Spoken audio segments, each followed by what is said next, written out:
Hi, I'm Morgan, and I'm in the middle of building out my new shop. And today, I'm building a rolling stand for my Onefinity Journeyman CNC.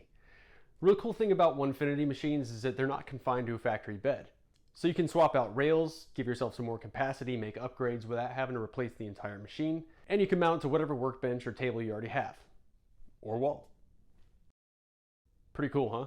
In a lot of shops, wall space is often underutilized, so being able to put this machine on the wall and save what little floor space I have in this small shop is super valuable. And why is that cool? Well, it's cool for anybody that's been wanting to get in CNC but doesn't think that they have the space for it. Say you want to start an Etsy shop or a little side hustle, maybe even a full-blown business.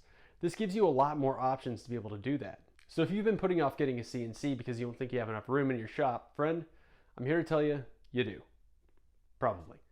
The trick is when you're planning out your shop setup, start thinking not in terms of surface area, but in terms of volume. For example, this is a top-down view of my shop and the length and width footprint of each tool in my shop drawn to scale. If I'm only looking at these two dimensions, it's starting to look pretty crammed in there. But when you consider height, you start to see a ton more space open up.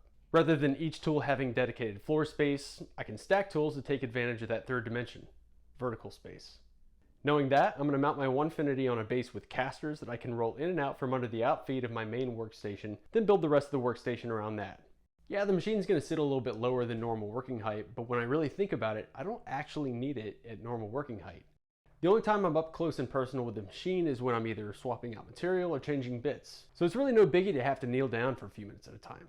So if you've been putting off getting a CNC, whether Onefinity or any other machine, because you don't think that you have enough space in your shop, I don't know. Give it another look. You might be surprised. All right, well that's it for me. My rolling base is done, so I'm gonna finish putting this machine together, get this bad boy up and running. I hope you found this helpful. Hope to see you on the next one. Thanks for watching. Y'all be good.